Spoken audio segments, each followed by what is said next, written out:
전도와 성육신하신 그리스도라는 제목으로 요한복음 1장 14절에서 18절 말씀을 가지고 하나님 말씀을 증거하겠습니다. 할렐루야. 옆에 계신 성도님들과 축복의 인사를 하겠습니다. 참 잘 오셨습니다. 잘 오셨습니다. 안녕. 237 전도를 위한 성육신하신 그리스도를 드립시다. 대전도를 위한 성육신하신 그리스도를 드립시다. 한 해를 마무리하는 12월 둘째 주일에 주신 하나님의 말씀은 237 전도와 성육신하신 그리스도입니다. 성육신이란 하나님이 사람이 되셨다는 것입니다. 이 말씀은 만물을 창조하시고 다스리시며 우리 인생에 생사복을 주관하시는 하나님이 우리를 구원하시려고 사람이 되셔서 이 세상에 오셨는데 그분이 바로 예수 그리스도이십니다. 그래서 그날을 기념하고 축하하기 위해 정한 날이 바로 12월 25일 성탄절입니다. 237 전도를 위한 응답 24란 언약의 말씀을 선포하시고 말씀으로 우리를 인도하신 하나님께서 성탄절을 앞에 두고 그리스도를 깊이 알고 누리도록 지난 주일에는 237 전도와 영세전 그리스도, 또 이번 주일에는 237 전도와 성육신하신 그리스도란 말씀을 주셨습니다. 행복한 삶을 살며 행복을 나누어주는 237 전도가 되려면은 영세전 그리스도를 알고 누려야 되는 것처럼 성육신하신 그리스도를 누려야 한다는 말씀을 좀 있습니다. 우리가 복음을 누려야 행복해지지 다른 것으로는 행복해지지 않는 거죠. 그렇죠? 오늘도 예배를 통하여 하나님의 큰 은혜를 받으시기를 주님의 이름으로 축원드립니다. 237 전도와 성육신하신 그리스도는 어떤 관련이 있습니까? 237 전도는 성육신하신 그리스도를 알아야 되어집니다. 왜냐하면은 성육신하신 그리스도는 영세전부터 계셨던 분이시기 때문에 그렇습니다. 요한복음 1장 1절에 태초의 말씀이 계십니다. 이 말씀이 하나님과 함께 계셨으니 이 말씀은 곧 하나님이십니다. 로마서 16장 25절에서 26절에 나의 복음과 예수 그리스도를 전파함은 영세전부터 감추졌다가 이제는 나타내신 바 되었다고 했어요. 그리고 성육신하신 그리스도는 뱀의 머리를 깨뜨리실 여자의 후손입니다. 창세기 3장 15절에 내가 너를 여자 원수가 되게 하고 내 후손도 여자 후손과 원수가 되게 하리니 여자의 손이 내 머리를 상하게 할 것이요 너는 그의 발꿈치를 상하게 할 것이냐라고 했습니다. 여자의 후손이 뱀은 사탄이죠. 사탄의 머리를 박살낼 것이라고 했잖아요. 그리고 성육신하신 그리스도는 우리의 죄를 대속하시려고 오신 참 제사장입니다.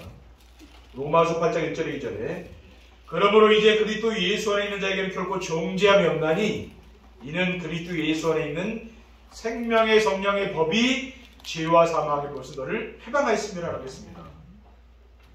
그리고 히브리서 4장 12절에 14절에 그러므로 우리에게 큰 대제사장이 계시니 승천하시니 곧 하나님의 아들 예수시라 우리가 믿는 도리를 굳게 잡을지어다라고 했습니다. 둘째, 237 전도는 성육신하신 그리스도를 믿어야 됩니다. 왜냐하면은 성육신하신 그리스도를 믿으면은 죄에서 해방되기 때문에 그렇습니다. 마가복음 10장 45절에 예수님께서 인자가 온 것은 성경을 받으려 함이 아니라 도리어 섬기려 하고 자기 목숨을 많은 사람의 대성물로 주려 함이라고 했어요. 그리고 성육신하신 그리스도를 믿으면은 하나님의 자녀가 됩니다. 로마서 8장 16절에 17절에 성령이 친히 우리의 영과 더불어 우리가 하나님의 자녀인 것을 증언하시나니 자녀임은 상속자고 하나님의 상속자요 그리스도와 함께한 상속자니 우리가 그와 함께 영광을 받기 위하여 고난도 함께 받아야 할 것이니라 라고 했습니다. 그리고 성육신하신 그리스도를 믿으면은 영원한 천국에 들어가게 됩니다. 마태복음 25장 34절에 그때 임금이 그 오른편에 있는 자들에게 이르시되 내 아버지께 복을 받은 자들이여 나와 창세로부터 너희를 위하여 예비된 나라를 상속받으라 라고 했어요. 요한복음 14장 2절에 3절에 내가 너희를 위하여 거처를 예비하러 가노니 가서 너희를 위하여 거처를 예비하면 내가 다시 와서 너희를 내게로 영접하여 나 있는 곳에 너희도 있게 하리라. 그러니까 천국을 하나님이 우리에게 예배해 놓은 거 아닙니까? 그렇죠? 이것을 믿어야 되는 거죠. 셋째, 2, 3세 전도는 성육신하신 그리스도를 누려야 되는 겁니다. 알고 믿고 우리가 누려야 되는 거죠. 왜냐하면 성육신하신 그리스도를 누리면은 자기 중심의 삶에서 벗어나게 돼요. 우리가 이 그리스도가 아니면은 절대로 나 중심에서 빠져나올 수 있는 사람은 세상에 없습니다. 세상에 성공한 사람, 엘리트 이런 사람들은 더 자기밖에 모른다니까. 우리가 자기 중심의 삶에서 벗어나려면은 나의 생각과 계획과 동기를 내버려야 됩니다. 그럼 뭘 잡으면 됩니까? 갈라디아 2장 20절에 이 말씀을 잡으면 돼요. 내가 그리스도와 함께 십자가에 못 박혔나니 그런즉 이제는 내가 사는 것이 아니요 오직 내 안에 그리스도께서 사는 것이라. 이제 내가 육체 가운데 사는 것은 나를 사랑하사 나를 위하여 자기 자신을 버리신 하나님의 아들을 믿는 믿음 안에 사는 것이라 라고 했습니다. 오직 그리스도께서 사신다고 했잖아요. 내 안에. 그리고 어떤 사람은 하나님 왜 나를 미워해 이렇게 하잖아요. 그게 아니고 나를 사랑하사 했잖아요. 나를 위하여 자기 자신을 버리신 그분이 바로 예수 그리스도 아닙니까? 이 말씀을 암송하고 묵상하게 되면은 내 속에 있는 부정적인 이런 자아들이 치유되는 거죠. 우리 속에는 많은 어릴 때부터 받은 이런 상처라든가 여러 가지 자라오면서 받은 환경에서 사람한테 받은 상처들이 많이 그게 부정적인 어떤 이런 상을 자꾸만 우리에게 주거든요. 이런 것들이 자꾸 치유돼야 돼요. 하나님이 얼마나 여러분을 사랑하겠습니까? 그렇죠? 아멘. 그것이 내 마음속에 늘 있어요. 그럼 내가 뭐 평안하죠, 그렇죠? 그리고 성육신하신 그리스도를 누리면은 물질 중심의 삶에서 벗어나야 됩니다. 아멘. 마태복음 6장 31절에 그러므로 염려에 이르기를 무엇을 먹을까 무엇을 마실까 무엇을 입을까 하지 말라. 33절에 그런즉 너희는 먼저 그의 나라와 그의 일을 구하라. 그리하면 이 모든 것을 너희에게 더하시리라 하고 있어요. 하나님의 나라와 그의 의를 구하라 그랬잖아요. 그리고 고린도전서 10장 31절에 그런즉 너희가 먹든지 마시든지 무엇을 하든지 다 하나님의 영광을 위해서 하라라고 했습니다. 그러니까 우리가 물질 중심의 삶에서 하나님 나라 중심으로 이렇게 바뀌어야 되는 거죠. 그러면은 내가 무엇을 하든지 하나님의 영광을 위해서 그렇죠. 아멘. 내 삶을 통해서 하나님께 영광 돌리는 삶으로 이렇게 삶이 바뀐다. 그 말은 뭡니까? 내가 늘 하나님을 내 삶 속에서 의식하고 있는 거죠. 하나님 나와 늘 함께 하시며 내가 지금 하는 모든 것을 지켜보고 있다는 걸 내가 느끼며 살게 된다는 거예요.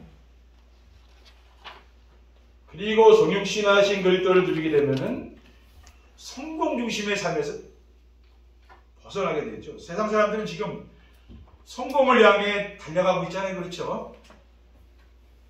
우리는 거기에서 이제 벗어나야 됩니다. 그러기 위해서는 성령 충만한 삶으로 바꿔야 되는 거죠. 오직 성령이 너에게 임하시면 너희가 굳는 바 예루살렘과 온 유대와 사마리아 땅까지 이르러 내 증인이리라. 우리가 성령 충만 받으면은 하나님이 주시는 그런 힘을 얻는 거예요. 힘을 얻고 증인이 되는 삶으로 이렇게 바뀌게 된다고 말이에요. 2, 3세 전도를 위한 성육신하신 그리스도를 누리려면은 어떻게 하면 되겠습니까? 성육신하신 그리스도를 누리려면은 성육신의 의미를 알아야 됩니다. 그러면은 성육신의 그 뜻이 뭡니까? 성육신이란 말씀으로 계신 하나님이 사람이 되셨다는 겁니다. 오늘 본문 14절에 말씀이 육신이 되어 우리 가운데 거하시며 우리가 그의 영광을 보니 아버지의 독생자의 영광이요 은혜와 진리가 충만하다라고 있습니다. 원래 말씀으로만 계셨던 하나님이 사람의 몸을 입고 이 땅에 오신 거죠. 18절에 본래 하나님을 본 사람이 없으되 아버지 품속에 있는 독생하신 하나님이 나타내셨느냐라고 있습니다. 우리가 하나님을 볼 수가 없잖아요.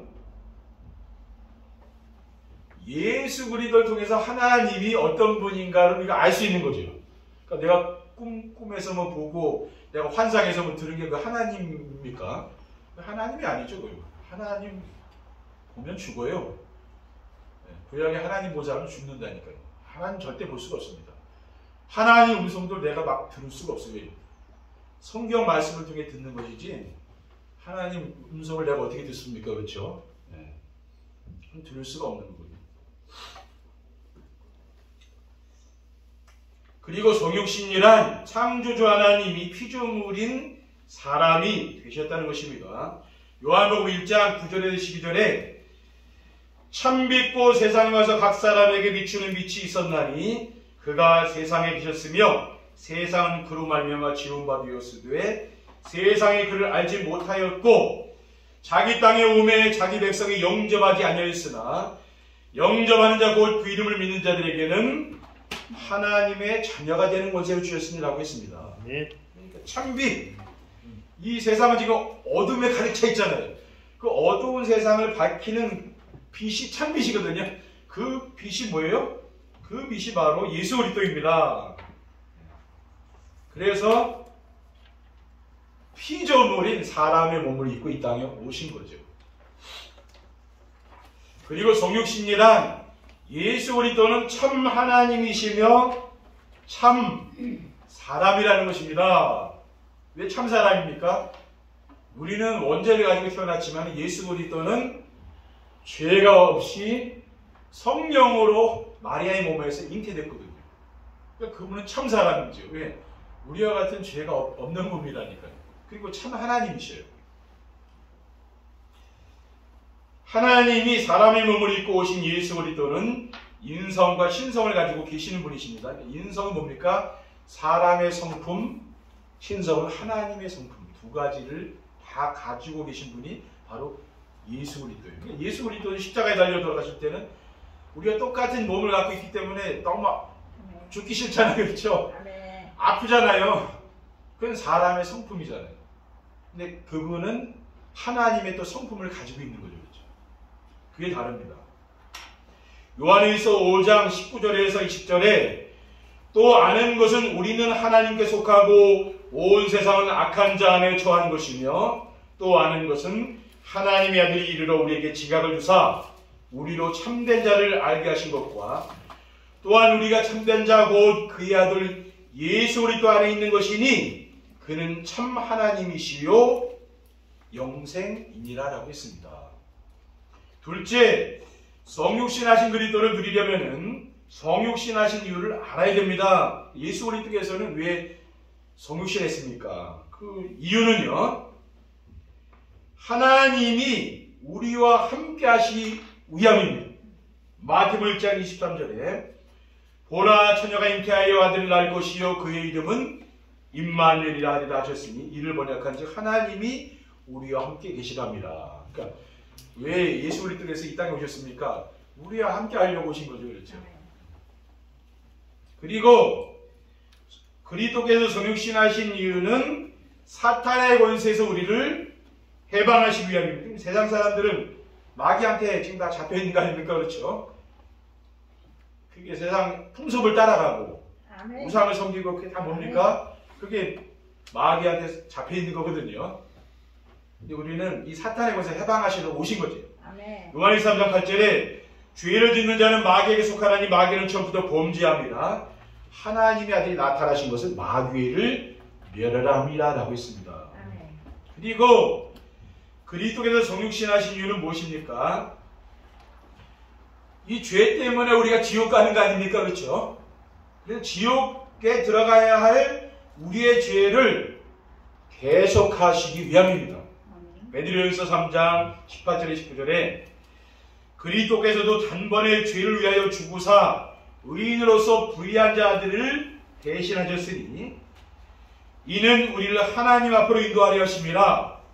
육체로는 죽임을 당하시고 영으로는 살리심을 받으셨으니 그가 또한 영으로 가서 옥에 있는 영들에게 선포하시리라고 하였습니다. 셋째, 성육신하신 그리스도를 누리려면은 그리스도를 마음속에 모셔야 됩니다. 성육신하신 그리스도를 누리려면은요, 그리스도가 항상 내 마음속에 계셔야 되는 거죠. 저 하늘에만 있어서 안 됩니다. 내 마음에 늘 있어야 되는 거죠.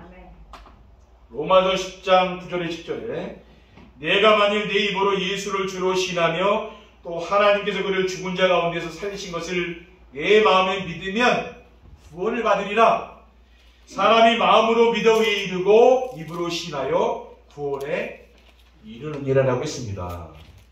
그리고 성육신하신 그리스도를 누리려면은 그리스도를 인생의 주인으로 보셔야 돼요. 내 인생의 주인이 내가 아니라 그리스도가 되어야 돼요. 우리 가정, 교회 모든 그 산업 현장의 주인이 누가 되어야 돼요? 그게 그리스도가 되어야 되는 거죠. 그리스도를 주인으로 모신다는 것은 무엇입니까? 나의 자존심 있잖아요. 그 알량한 자존심 이런 거 버리고 나의 고집, 그 쓸데없는 고집, 또 동기 이런 걸 다 내버리는 거죠. 그리고 이제부터는 뭡니까? 강단의 말씀에 순종하는 삶을 사는 겁니다. 이 강단 말씀을 따라가는 거죠. 사도 바울은 빌립보서 1장 20절에 21절에 나의 간절한 기대와 소망을 따라 아무 일에든지 부끄러워하지 아니하고 지금도 전과 같이 온전히 담대하여 살든지 죽든지 내 몸에서 그리스도가 존귀하게 되게 하려 하나니 이는 내게 사는 것이 그리스도니 죽는 것도 유익함이라고 했습니다. 사도 바울은 지금 뭡니까? 지금 빌립보 성도들에게 이 편지를 썼잖아요. 이때 사도 바울은 로마의 감옥에 지금 복음 때문에 지금 갇혀 있는 거거든요. 감옥. 그러니까 사람들이 뭐라고 했냐면 네가 진짜 사도가 맞냐 그런 거죠. 왜? 뭐 사도가 뭐 감옥 가냐 그런 거예요. 우리도 이제 지금 이렇게 자유롭게 사는데 감옥 가 있는 사람이 진짜 사도가 맞냐? 그래서 사도 바울은 늘 그 서신서에 보면은요, 항상 나는 그리스도의 사도라는 그 인사말 늘 했어요. 왜 그 상처가 있는 거죠? 왜냐? 나는 분명히 예수 그리스도의 사도다. 아멘. 왜냐? 사람들이 자기는 사도가 아니라는, 왜냐하면 예수님의 12제자가 아니잖아요. 나중에 다메섹에서 그리스도를 만났잖아요. 그렇죠? 환상 중에. 그리고 사도가 된 사람이 이 바울이거든요. 그러니까 사람들이 네가 진짜 사도냐? 그러니까 항상 사도라는 얘기를 썼어요. 인사말이라. 그럼 자기가 사도라는 거죠.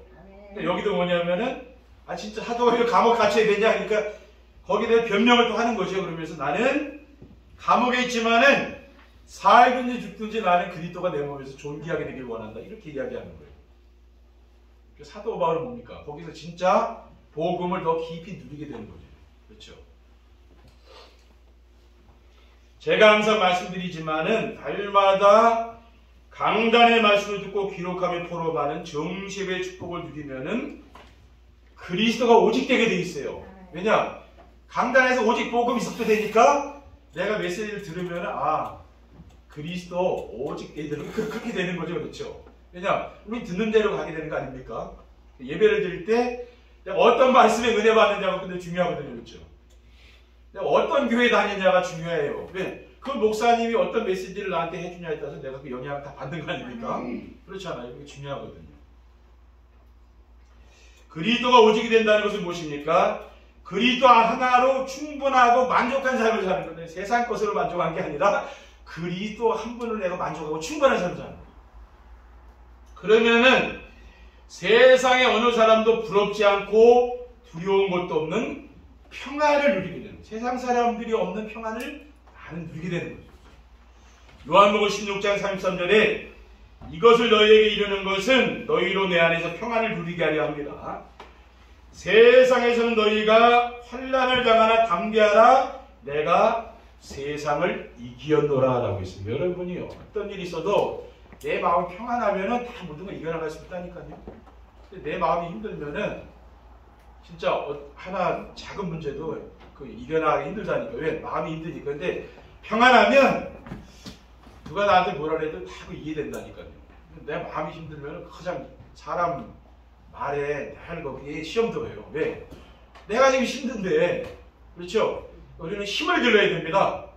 건강을 위해서 운동도 하고, 또 이렇게 말씀도 뭡니까? 듣고, 또 성경도 읽고, 이렇게 하면서 뭡니까? 힘을 길러셔야 돼요. 그러면은 내가 사람한테 덕을 베풀게 돼 있어요. 사람 만나면 칭찬하게 되고 사람이 달라집니다. 근데 힘든 사람은 그런 게 안 되죠. 여러분, 예배를 드리면 은혜 받고 힘을 기르시면 돼요. 그렇죠? 그러니까 우리가 일하러 모이는 게 아니라 은혜 받으셔야 돼요. 힘을 얻으시면 됩니다. 예배를 통해서. 그리고 성육신 하신 그리스도를 누리려면은 그리스도의 이름으로 기도 응답을 체험해야 됩니다. 우리가 기도하면은 응답받잖아요. 요한복음 16장 24절에 지금까지는 너희가 내 이름으로 아무것도 구하지 아니하였으나 구하라 그리하면 받으니 너희 기쁨이 충만하리라. 기도 응답 받으면 기쁠 거 아닙니까? 그렇죠? 결론입니다. 2, 3절 전도를 위한 성육신 하신 그리스도를 누리고 살면 어떻게 됩니까? 죄의식과 재앙과 조주에서 완전한 해방을 받습니다. 2, 3절 전도를 위해 영세전 그리스도와 성육신 하신 그리스도를 우리가 누리게 되면은 그리스도가 오직 되죠. 그러면서 죄의식과 재앙과 조주에서 해방받고 평안하게 산다고. 그래서 어떤 죄 때문에 늘 고민하고 갈등하고 그런 사람도 있잖아요. 그렇죠? 근데 어느 날 그런 게 없어진다고 말이에요. 네, 왜냐? 내가 이 그리스도를 누리게 되면은요, 그런 것이 없어지는 거죠. 세상 사람들은 늘 죄 속에 살잖아요. 그리고 늘 그 죄에 빠져 살고 그 갈등하고 사니까 얼마나 인생이 힘들겠습니까? 그렇죠? 그런 게 없으면은 우리의 삶이요, 행복한 거죠. 둘째, 날마다 삶의 현장에서 임마누엘의 축복을 누리게 됩니다. 매일매일의 삶 속에서 강단 말씀을 붙잡고 기도하게 되면은 성육신 하신 그리스도를 누리게 되어 하나님이 함께 계시는 임마누엘의 축복을 누리게 되는 거죠. 그러면서 삶 속에서 하나님 나라가 이루어지며 세상에 부러운 것도 없고 두려운 것도 없는 기쁨과 행복을 누리게 됩니다. 로마서 14장 11절에 하나님의 나라는 먹는 것과 마시는 것이 아니요 오직 성령 안에 있는 의와 평강과 희락이라고 했어요. 마지막으로 성령 충만한 증인의 삶으로 전도가 되고 제자가 세워지게 됩니다. 성육신 하신 그리스도를 내 인생의 왕으로 모셔드리는 거예요. 그걸 왕으로. 그렇죠? 주인 자리인데 내드려요. 내가 주인 아니라 그리스도를 주인으로 모시게 되면은 우리가 모시고 강단 말씀을 따라가며 순종하는 전도자의 삶을 살게 되면 어떻게 됩니까? 오직 성령 충만 받고 전도자가 됩니다. 그러면은 현장에서 전도가 되어지고 교회에서는 제자가 세워지는 축복을 누리게 될 줄 믿습니다. 기도하겠습니다. 사랑의 하나님 감사합니다. 오늘 주신 귀중한 언약의 말씀을 굳게 붙잡고 우리의 삶 속에서 한 주간도 성육신 하신 그리스도를 알고 믿고 누릴 수 있도록 성령으로 인도해 주시옵소서. 우리의 삶 속에서 하나님이 함께하는 이 축복으로 참된 평안과 기쁨을 누리며 살 수 있도록 인도해 주옵소서. 주 예수 그리스도 이름으로 기도드립니다.